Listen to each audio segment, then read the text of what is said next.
पहलगाम में जो आतंकवादी हमला हुआ है उसके आलोक में देश विदेश में विभिन्न प्रतिक्रियाएं आ रही हैं। अफवाह उड़ाना सदैव से दंडनीय माना जाता रहा है। यदि आप किसी विषय में अफवाह उड़ाते हैं तो आपको दंडित किया जा सकता है, और ये लोकतंत्र और राजतंत्र दोनों में समान ही माना गया है।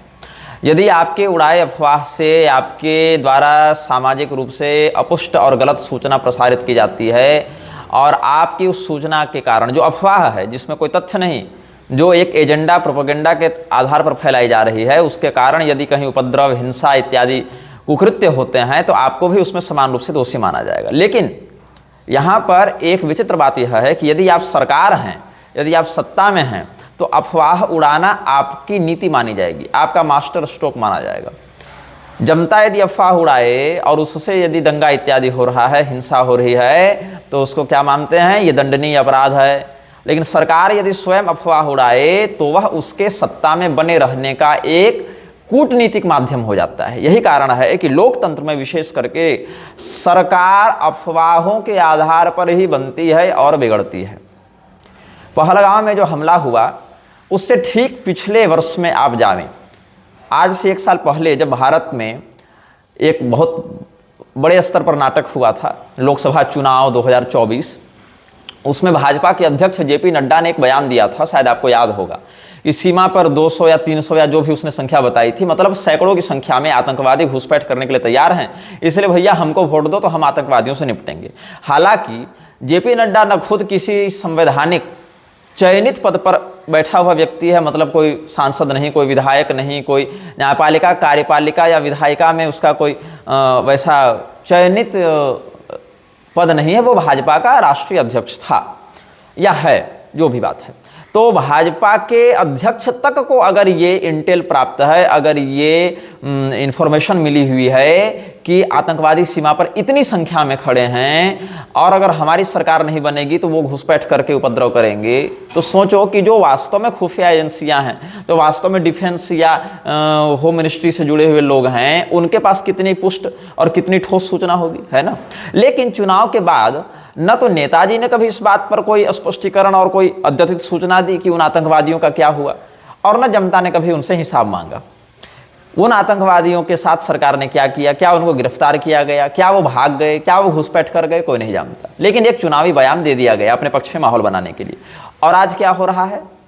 आतंकवादी खुलेआम लोगों को मार रहे हैं, पूरे इत्मीनान के साथ, पूरे समय लेकर लोगों के कपड़े उतार कर चेक कर रहे हैं, पूछताछ कर रहे हैं, पड़ताल कर रहे हैं, उनको मार रहे हैं और वहां से भाग भी नहीं रहे। मतलब एक मार दिया तो भाग गए, ऐसा नहीं, एक मारा, फिर दूसरे से जांच पड़ताल की, उसको मारा, तीसरे से, मतलब एक पूरे के पूरे, जिसको कहें कॉन्फिडेंस के साथ, पूरे तसल्ली के साथ वो इस कुकृत्य को अंजाम दे रहे हैं। हमारे देश में एक व्यक्ति है, शायद आप जानते होंगे, कहीं नाम इत्यादि भी आपने सुना होगा, उसको नरेंद्र दामोदर दास मोदी भी कहा जाता है बहुत जगहों पर, और पिछले 1 दशक से लगभग वो स्वयं को अलग अलग स्थानों पर भारत के प्रधानमंत्री के रूप में प्रोजेक्ट करता रहता है, दिखाता रहता है कि भारत के प्रधानमंत्री हैं। इस रूप में कई जगह वो अपने आप को बताता फिरता है, शायद आप जानते होंगे, नहीं जानते होंगे तो गूगल में सर्च कर लीजिएगा कि वो इस नाम का व्यक्ति कौन है और क्या क्या बोलता है। ऐसे ही बंगाल में, भारत के ही पूर्वी भाग में एक राज्य स्थित है जिसको बंगाल कहते हैं, वहाँ पर भी एक महिला है, वो भी स्वयं को कई दशकों से, वो वर्षों से, दशक तो हो ही गए, हाँ, बंगाल का मुख्यमंत्री बताती है और उसी के रूप में स्वयं को प्रस्तुत करती है, उसी प्रकार से व्यवहार भी करती है। शायद आप उसको जानते होंगे, नहीं जानते होंगे तो आप गूगल में उसके बारे में जान सकते हैं। अब क्या है कि बंगाल में हिंदुओं की जो स्थिति है वो आपसे छिपी हुई नहीं है, कश्मीर में जो स्थिति है वो छिपी हुई नहीं है, कैराना, संभल, मुर्शिदाबाद या मालदा, केरल, अलग अलग स्थानों पर जो स्थिति है वो आपसे छिपी हुई नहीं है। और इसमें उत्तरदायी कौन है? इसमें पाकिस्तान, अफगानिस्तान, बांग्लादेश, कैराना, केरल, कश्मीर, मुर्शिदाबाद, मेरठ, ये उत्तरदायी नहीं है। उत्तरदायी है कुरान, इस्लाम, बाइबल, मिशनरीज। लेकिन ये जो व्यक्ति स्वयं को भारत के प्रधानमंत्री के रूप में अलग अलग स्थानों पर प्रस्तुत करता रहा है, या इससे पहले भी बहुत सारे लोग, इससे पहले 10 साल मनमोहन सिंह स्वयं को उस रूप में प्रस्तुत करता रहा, उससे पहले एक अटल बिहारी वाजपेयी नाम का व्यक्ति इस देश में हुआ था, वो भी ऐसे ही जहाँ जाता था खुद को भारत का प्रधानमंत्री बताता फिरता था कुछ साल। तो मतलब ये है कि ये जो एक सर्कस चलता है कि एक इलेक्शन होगा, उसमें कुछ लोग आकर वोट डालेंगे, फिर देखो देखो हमको बहुमत मिल गया, देखो देखो हमारी सरकार बन गई, देखो देखो हमने शपथ ग्रहण कर लिया, देखो देखो हम देश को विकसित बना देंगे, देखो देखो अमृतकाल आ गया, देखो देखो शाइनिंग इंडिया बन गई, देखो देखो भारत एक महाशक्ति बन रहा है, परमाणु परीक्षण हो गया। ये जो सर्कस पिछले 70 साल से ये देश झेल रहा है, उसमें कोई व्यक्ति आता है, उसमें फिर एक इलेक्शन कमीशन बनता है, उसमें फिर एक चुनाव का नाटक होता है, फिर किसी की सत्ता आती है, किसी की जाती है, मतलब एक फुल कार्यक्रम, मतलब एक रंगारंग मनोरंजन देश की जनता को परोसा जा रहा है, ताकि देश की जनता वास्तविक क्रांति और वास्तविक शोधन से दूर रहे। तो बंगाल में या भारत के दक्षिणी भागों में स्टालिन जैसे आपराधिक तत्वों ने जिस प्रकार से हिंदुओं के विरुद्ध मोर्चा खोल रखा है और जिस प्रकार से अलग अलग शासकीय और गैर शासकीय माध्यमों से उनका दमन किया जाता रहा है, इन लोगों के आपस में कोई झगड़े नहीं है। आप इधर ममता बनर्जी को गाली दीजिए और शाम को नरेंद्र मोदी या अमित शाह या इस प्रकार का कोई व्यक्ति उसके साथ आम चूसता दिख जाएगा, डिनर पार्टी करता दिख जाएगा। आप इधर मुलायम सिंह को गाली दीजिए और कुछ समय के बाद आपको नरेंद्र मोदी या द्रौपदी मुर्मू या और किसी के माध्यम से, जो इस प्रकार के लोग हैं, उसके माध्यम से आपको मुलायम सिंह को ही पद्म विभूषण मिलता दिख जाएगा। आप इधर एम एफ हुसैन को गाली देते रहिए और उधर कांग्रेस की सरकार एम एफ हुसैन को, जो हिंदू देवी देवताओं की नंगी तस्वीर बनाता था, उसको पद्म विभूषण दिए जा रही है ना। तो ये क्या होता है कि कार्यकर्ता जो हिंदू हैं आपस में माथा फोड़ते रहते हैं, एक दूसरे को गाली देते रहते हैं, लेकिन नेताओं का आपस में कोई झगड़ा नहीं है। नेता जो है कैमरे पर अलग होते हैं, संसद में अलग होते हैं, मंच पर अलग होते हैं, और आपको लगता है कि हमारे लिए काम करेंगे, ये हमारा संरक्षण करेंगे, हमें सुरक्षित रखेंगे। ये बात ऐसी है कि जब जब हिंदुओं के विषय में कोई क्रांति करने की बात आती है तो उसमें सबसे बड़ा अड़ंगा लोकतंत्र ही लगाता है। आज नहीं, जब नेहरू ने हिंदू कोड बिल लाया था, जब स्वामी करपात्री जी ने विरोध किया था हिंदू कोड बिल का, तब बहुत से हिंदू स्वामी करपात्री जी के ही विरोध में खड़े थे, ये कहकर कि आप जो है वो रूढ़िवादी हैं, आप तो अंधविश्वासी हैं। हिंदू कोड बिल से लेकर आज के समय तक हिंदुओं के विरुद्ध जितने कानून बने हैं, अलग अलग पार्टियों के द्वारा, अलग अलग षड्यंत्रों के द्वारा हिंदुओं को सांस्कृतिक और धार्मिक रूप से, पारिवारिक रूप से बिल्कुल ध्वस्त करने की जो कपट वृत्ति चल रही है, इसमें केवल संसद दोषी नहीं है, केवल न्यायपालिका दोषी नहीं है, केवल कार्यपालिका दोषी नहीं, ये सारे लोगों की मिली भगत है। मणिपुर पिछले 2-3 वर्षों से जल रहा है, नागालैंड 2-3 वर्षों से जल रहा है, पूरे पूर्वोत्तर में बांग्लादेशियों ने और मिशनरियों ने अपना उपद्रव कर रखा है, लेकिन छाती पीट रहा है नरेंद्र मोदी पोप के मरने पर। तो भैया तुम मुंडने करा के 13 दिन का सूतक मान लो। अपनी माता के देहावसान पर तो मुंडन नहीं करवा पाए थे, तो शायद पोप के ही मरने पर ज्यादा राष्ट्रीय शोक घोषित कर दिया, तो पूरा देश ही मुंडन करवा कर फिर कह दो ना कि जैसे तुमने ताली थाली बजाई, मिट्टी सैंपलिंग कर रहे थे, वैसे ही तुम मुंडन भी करवा लो भाई शोक में।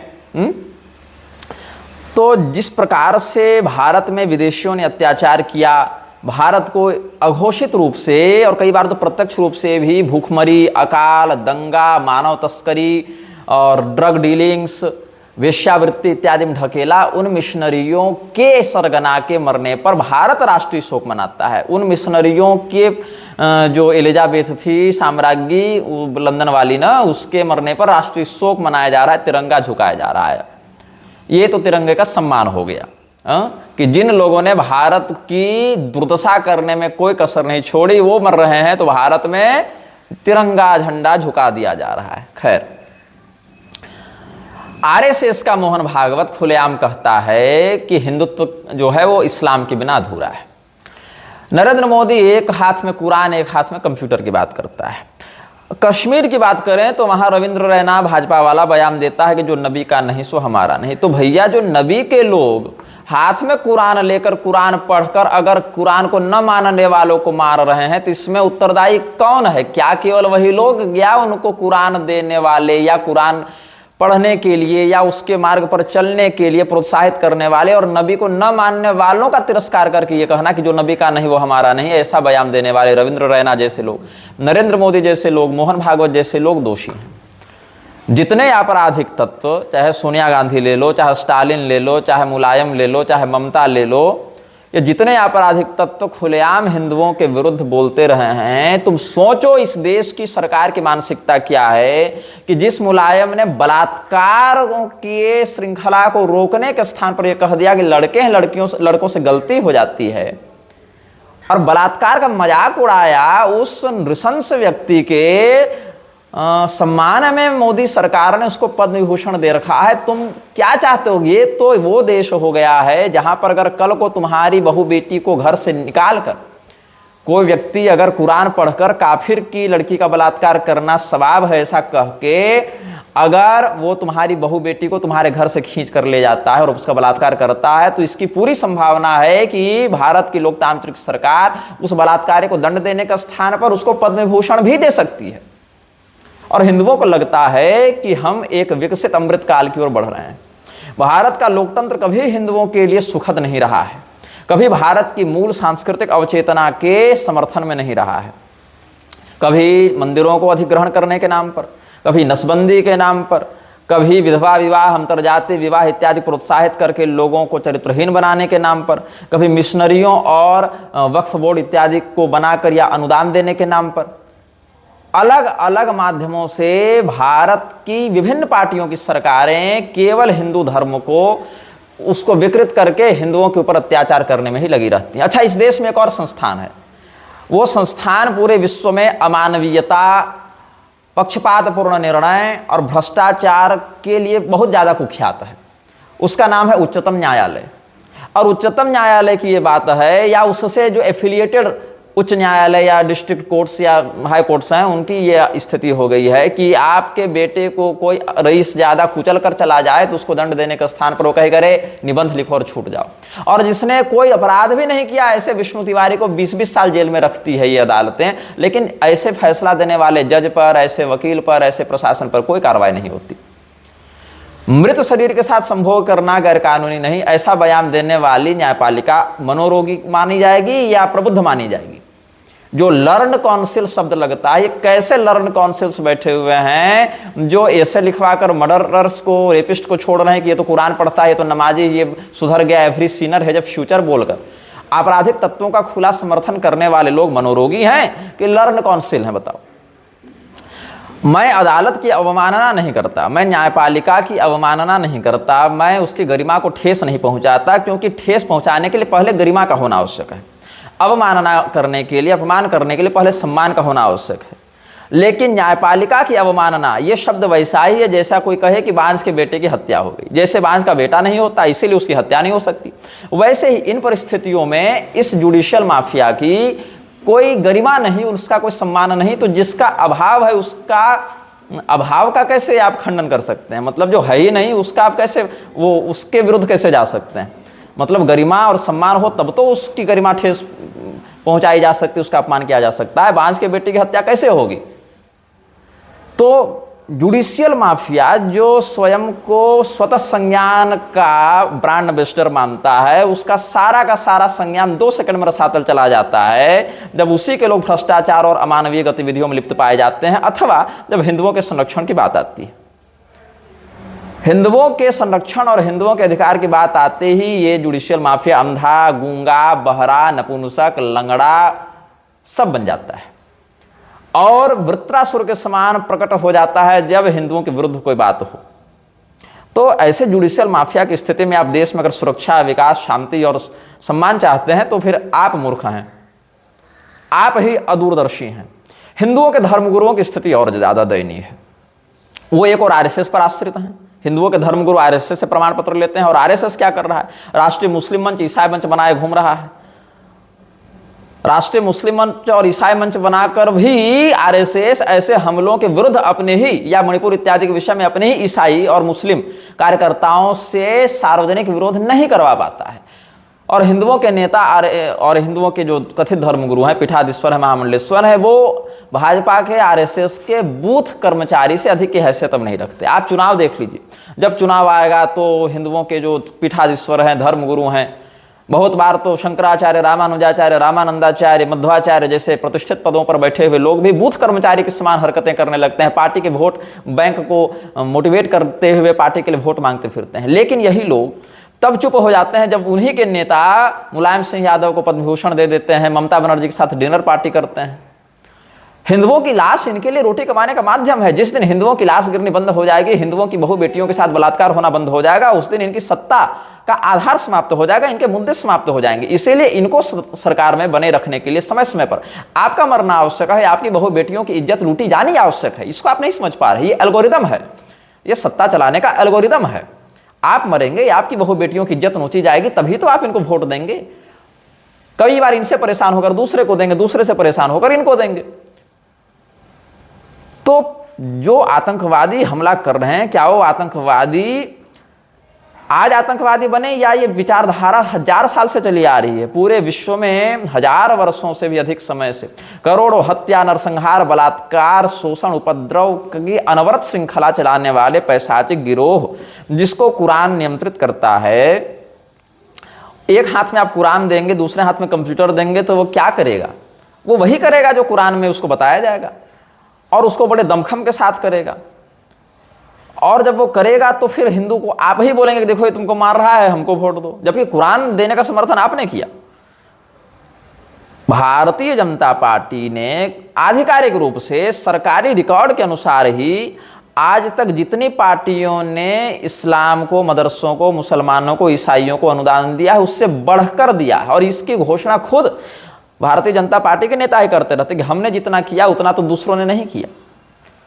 तो मुस्लिम मंच बनाने वाले, ईसाई मंच बनाने वाले, मौलानाओं के साथ उठने बैठने वाले, कुरान कंप्यूटर की बात करने वाले, पोप के मरने पर राष्ट्रीय शोक मनाने वाले, मणिपुर पर चुप रहने वाले, बंगाल पर चुप रहने वाले, अभी तो उन्हीं उपद्रवकारी नेताओं के साथ उठने बैठने और उनको सम्मानित करने वाले नेता और जुडिशियल माफिया के लोगों से आप किस बात की उम्मीद कर सकते हैं? हिंदू तो वो है कि ये उम्मीद लगा कर बैठा कि हमारे नेताजी ऐसा कर देंगे, हमारे गुरु जी ऐसा कर देंगे। भाई धीरेन्द्र शास्त्री हिंदू राष्ट्र क्या बनाएंगे जब पाकिस्तान के आईएसआई से निकट संबंध रखने वाले बू अब्दुल्ला उनके कार्यक्रम का स्पॉन्सर है? पुरी के शंकराचार्य जी क्या हिंदू राष्ट्र बनाएंगे जब एक दिन वो बयान देते हैं कि योगी और मोदी को जेल में डाल देना चाहिए, दूसरे दिन कहते हैं कि वो तो दूरदर्शी नेता हैं, बहुत अच्छा काम कर रहे हैं। इनका स्टैंड खुद क्लियर नहीं है। इतना अस्पष्ट, इतना भ्रामक भविष्य किसी और समाज का नहीं हो सकता। इतना आत्ममुग्ध और मतलब डायलेमा में जीने वाला, इतना आत्ममुग्ध समाज जो कल्पना को ही आदर्श समाज मान बैठा, वो दूसरा नहीं हो सकता। पुरी के शंकराचार्य जी के लोगों का कहना है कि खालिस्तान को इन्होंने पंजाब में रुकवा दिया, लेकिन बंगाल नहीं रुकवा पा रहे। और पिछले 3.5 साल में खालिस्तान ने जितना उपद्रव किया है उतना तो पिछले 10 साल में नहीं किया था पंजाब में। तो वास्तविक धरातल का सत्य इन सभी लोगों के प्रकल्पों पर रोज मूत्र त्याग कर रहा है। और ये कल्पना में जी रहे हैं कि मोदी जी ऐसा कर देंगे, तो शंकराचार्य जी ऐसा कर देंगे, तो बागेश्वर वाले ऐसा कर देंगे। वास्तविक धरातल का सत्य ये है कि ये लोग बयानबाजी के अतिरिक्त या कुछ शिविर या कुछ सभाओं के अतिरिक्त कोई ठोस नहीं कर रहे। हिंदू घर घर में लड़ रहा है, हिंदू के पारिवारिक संरचना पर आघात किया गया है, हिंदुओं के पारिवारिक घटक पर ही अलग अलग शोषणकारी कानून बनाकर संसद और जुडिशियल माफिया ने, पॉलिटिकल माफिया और जुडिशियल माफिया ने घोर प्रहार किया है। और इन लोगों से आप उम्मीद नहीं कर सकते। आपको अपने परिवार का, अपने मोहल्ले का, अपने गांव का डिफेंस बजट स्वयं बनाना पड़ेगा। आपको आत्मरक्षा के लिए स्वयं उठना पड़ेगा। नरेंद्र मोदी ने यह अफवाह उड़ाई थी कि कश्मीर सुरक्षित है। उसने टीवी चैनल्स पर उसका इंटरव्यू चला था, उसका बयान चला था कि कश्मीर सुरक्षित है, यहाँ पर्यटक आए, लोगों को वहां आने के लिए उसने उकसाया है। अफवाह सरकार उड़ाती है, दुष्परिणाम जनता भोगती है, और सरकार से हिसाब लेने के लिए जनता नहीं जाती। कोई जाता भी है तो उसको देशद्रोही या उसको गद्दार या उसको दूसरी पार्टियों का एजेंट बता दिया जाता है। तो क्या नरेंद्र मोदी या जैसे लोग जो खुलेआम ममता या सोनिया स्टालिन जैसे आपराधिक तत्वों को, ठीक है संवैधानिक ही सही, लेकिन उस माध्यम से भी प्रतिबंधित करने का या जेल में डालने का साहस नहीं रखते, अभी तो उनके साथ डिनर पार्टी करते फिरते हैं, उनको रॉयल इन्विटेशन से देते हैं, उनको सिक्योरिटीज और प्रोटोकॉल से देते हैं, और पर्यटकों को कश्मीर में कहते हैं कि यहाँ सुरक्षित है, आ जाओ। और जब पर्यटक जाते हैं और वहाँ मारे जाते हैं, तब उसी मुद्दे को उठाकर फिर चुनावी रोटियां सेकते हैं। यह धरातल का वास्तविक सत्य है। भारत हिंदू राष्ट्र बनने से कोसों दूर है, क्योंकि हिंदू अभी इंडिविजुअली हिंदू नहीं बना है, तो सोशली हिंदू क्या बन जाएगा? हिंदू सबसे अधिक अपने धर्मगुरुओं के द्वारा और धर्मगुरुओं के मालिक नेताओं के द्वारा ठगा जाता था, ठगा जाता है और इस प्रवृत्ति में ठगा जाता रहेगा और इसका कोई ठोस समाधान नहीं देखने को मिलेगा। हर व्यक्ति अपने पार्टी के नेता और अपने कथित आचार्य पीठाधीश्वर महामंडलेश्वर पर आश्रित है और यही इसकी दुर्गति का सबसे प्रधान कारण है। श्रीमन नारायण।